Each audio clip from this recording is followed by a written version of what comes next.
Channel पर उपस्थित सभी विद्वान श्रोतागण एवं सभी दर्शक बंधुओं, आप सभी लोगों का एक बार इस चैनल पर हृदय से सबका स्वागत एवं सबका अभिनंदन है। कौन थे वह ऋषि जिन्होंने स्त्रियों को गर्भवती होने का श्राप दिया था? कौन थी वह स्त्री जो उनके श्राप से गर्भवती हो गई थी? जी हाँ दोस्तों, ये कथा आपको वाल्मीकि रामायण के उत्तरकांड में मिलेगी, जिसमें स्वयं भगवान श्री राम महर्षि अगस्त से पूछते हुए कहते हैं और अगस्त जी इस कथा को श्री राम को सुनाते हैं। वो कौन ऋषि थे? तो चलिए अब कथा की तरफ चलते हैं। इससे पहले मित्रों, अगर आप हमारे चैनल को पहली बार देख रहे हैं तो कृपया हमारे चैनल को सब्सक्राइब कर लें। आपका एक सब्सक्राइब हमारे लिए बहुत महत्व रखता है। चलिए अब चलते हैं कथा की तरफ। सतयुग की बात है। प्रजापति ब्रह्मा के पुलस्त नाम के एक प्रभावशाली पुत्र हुए। वे ब्रह्म ऋषि थे। एक बार वे मेरु के निकट रहने वाले राज ऋषि तृणबिंदु के आश्रम में गए और वेदों का स्वाध्याय व तपस्या करते हुए वहीं रहने लगे। परंतु ऋषियों, नागों और राजऋषियों की कन्याएं तथा अप्सराएं प्रायः क्रीड़ा करती हुई उनके आश्रम की ओर आने लगी, जिससे पुलस्त के तप में विघ्न पड़ने लगा। इससे वह ऋषि कुछ नाराज हो गए और बोले, कल से जिस लड़की पर मेरी नजर पड़ जाएगी वह गर्भ धारण कर लेगी। उन महात्मा की बात सुनकर सब कन्याएं डर गईं और उन्होंने वहां आना बंद कर दिया। परंतु तृणबिंदु की कन्या ने श्राप को नहीं सुना था, इसलिए वह दूसरे दिन भी आश्रम में जाकर विचरने लगी। उस समय महर्षि पुलस्त वेदों का स्वाध्यायन कर रहे थे। वेद ध्वनि को सुनकर कन्या उन्हीं की ओर चली गई और दर्शन किया। महर्षि की दृष्टि पड़ते ही उसके शरीर पर पीलापन छा गया और गर्भ के लक्षण प्रकट हो गए। अपने शरीर में यह दोष देखकर वह घबरा उठी और वहां से भागकर अपने पिता के आश्रम पर जा खड़ी हुई। कन्या को उस अवस्था में देखकर तृणबिंदु ने पूछा, तुम्हारे शरीर की ऐसी हालत कैसे हुई? वह हाथ जोड़कर बोली, पिताजी, अभी थोड़ी देर पहले अपनी सखियों को खोजती हुई महर्षि पुलस्त के आश्रम पर गई थी। वहां कोई सखी नहीं मिली, साथ ही मेरा यह रूप हो गया। तृणबिंदु ने ध्यान लगाकर देखा। महर्षि के श्राप को जानकर वह अपनी पुत्री को उनके पास ले गए और बोले, हे भगवान, आप इसे स्वयं प्राप्त हुई भिक्षा के रूप में ग्रहण कर लें, ये आपकी सेवा करेगी। तब उन ऋषि ने बहुत अच्छा ऐसा कहकर उसे स्वीकार कर लिया। पति को संतुष्ट करती हुई वह कन्या वहीं रहने लगी। उसके सील और सदाचार से संतुष्ट होकर पुलस्त जी ने एक बार उससे कहा, सुंदरी, आज मैं तुम्हें अपने समान पुत्र प्रदान करता हूँ। मैं यहाँ वेदों का स्वाध्याय कर रहा था, उस समय तुमने आकर विशेष रूप से उसका श्रवण किया था, इसलिए तुम्हारा वह पुत्र विश्रवा या विश्रवण के नाम से जाना जाएगा। उचित समय पर कन्या ने पुत्र को जन्म दिया, जो विश्रवा के नाम से विख्यात हुआ। थोड़े ही समय में विश्रवा पिता की तरह तपस्या में लग गए। उनके अच्छे आचरण को देखकर महामुनि भरद्वाज ने अपनी कन्या का विवाह उनके साथ कर दिया। दोनों सुखपूर्वक रहने लगे। कालांतर में उनके एक पुत्र उत्पन्न हुआ, जिनके जन्म की सूचना पाकर पितामह पुलस्त बहुत प्रसन्न हुए। देवऋषियों के साथ मिलकर उनका नामकरण संस्कार करते हुए वे बोले, विश्रवा का यह पुत्र वैश्रवण नाम से विख्यात होगा।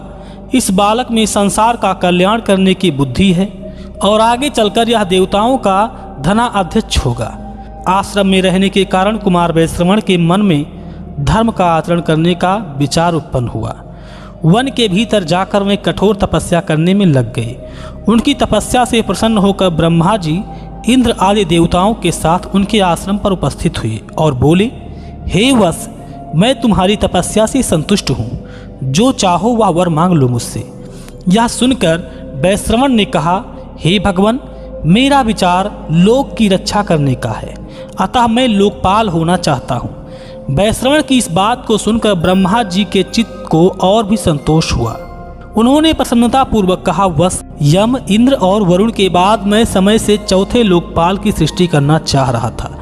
अब से उनके साथ तुम चौथे लोकपाल कहलाओगे। सूर्य के समान तेजस्वी इस पुष्पक विमान को ग्रहण करो और देवताओं के समान हो जाओ। ऐसा कहकर ब्रह्मा जी देवताओं के साथ अपने स्थान को चले गए। उसके बाद वैश्रवण ने पिता के पास जाकर कहा, भगवान, मैंने पितामह से मन के अनुकूल वर पा लिया है, परंतु उन्होंने मेरे लिए कोई स्थान नहीं बताया है। हे प्रभु, मेरे लिए ऐसा स्थान की खोज कीजिए जहाँ मेरे रहने से किसी भी प्राणी को कष्ट न हो। उनके ऐसे कहने पर पिता ने कहा, सुनो, दक्षिण समुद्र के तट पर त्रिकूट नाम का एक पर्वत है। उसके शिखर पर एक विशाल पुरी है, उसका नाम लंका है। विश्वकर्मा ने उसका निर्माण राक्षसों के रहने के लिए किया है। तुम वहां जाकर रहो। उसकी 4 दीवारी सोने की बनी हुई है और फाटक सोने व नीलम के बने हैं। उनके चारों ओर गहरी खाइयां खुदी हैं और वह अनेकानेक यंत्रों तथा शस्त्रों से सुरक्षित है। पुराने समय में विष्णु के भय से पीड़ित राक्षस उसे त्याग कर रसातल में भाग गए थे, इसलिए वह अब सूनी पड़ी है। उसका कोई भी स्वामी नहीं है। वहाँ रहने में किसी प्रकार का कोई दोष नहीं है और ना ही किसी की ओर से किसी विघ्न बाधा की आशंका है। पिता की बात मानकर कुबेर त्रिकूट पर्वत पर बनी लंकापुरी में निवास करने लगे। उनके जाने के कुछ ही दिन बाद उनकी आज्ञा पाकर बहुत हिष्ट पुष्ट राक्षस भी वहां आकर रहने लगे। अगस्त्य जी की कही हुई बात सुनकर श्री राम को बड़ा विस्मय हुआ। उन्होंने मन ही मन सोचा, राक्षसों की उत्पत्ति तो मुनिवर विश्रवा से मानी जाती है। यदि उनसे पहले ही लंकापुरी में राक्षस रहते थे तो उनकी उत्पत्ति किस प्रकार हुई थी। अतः उन्होंने अगस्त्य जी से पूछा, भगवान, धनपति कुबेर और रावण से पहले भी लंका में राक्षस रहते थे? यह सुनकर मुझे बड़ा आश्चर्य हो रहा है। हमने तो यही सुन रखा था कि राक्षसों की उत्पत्ति पुलस्त्य जी के कुल से हुई है। उनसे पहले राक्षसों का पूर्वज कौन था और विष्णु ने उन्हें लंका से क्यों मार भगाया था? उनकी बात सुनकर अगस्त्य जी ने कहा, रघुनंदन, जल से प्रकट हुए प्रजापति ब्रह्मा ने समुद्रगत जल की सृष्टि करके उसकी रक्षा के लिए अनेक प्रकार के जल जंतुओं को उत्पन्न किया।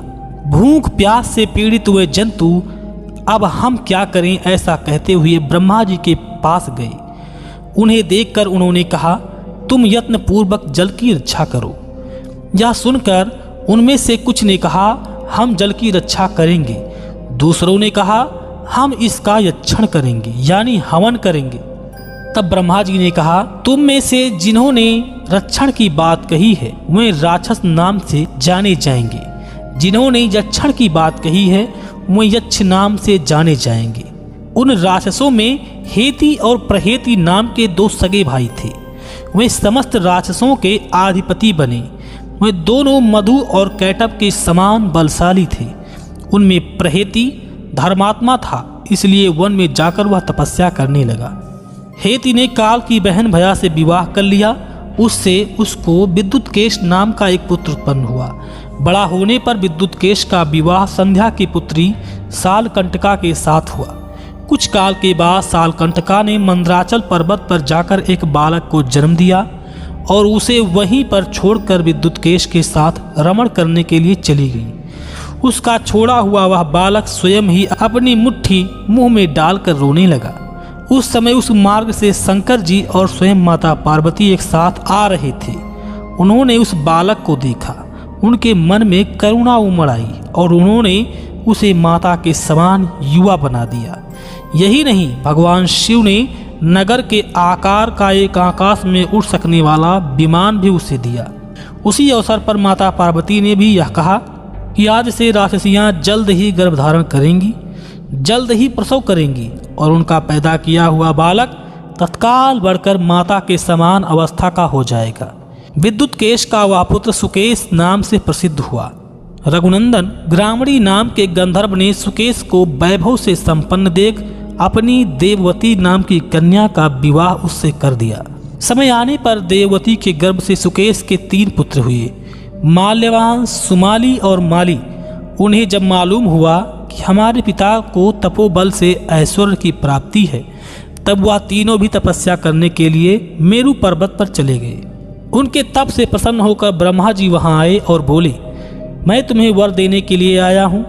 तब वे तीनों हाथ जोड़कर बोले, देव, यदि आप हमारी तपस्या से प्रसन्न हैं तो ऐसी कृपा करें कि कोई हमें परास्त ना कर सके और हमारा परस्पर प्रेम बना रहे। यह सुनकर ब्रह्मा जी ने कहा, ऐसा ही होगा।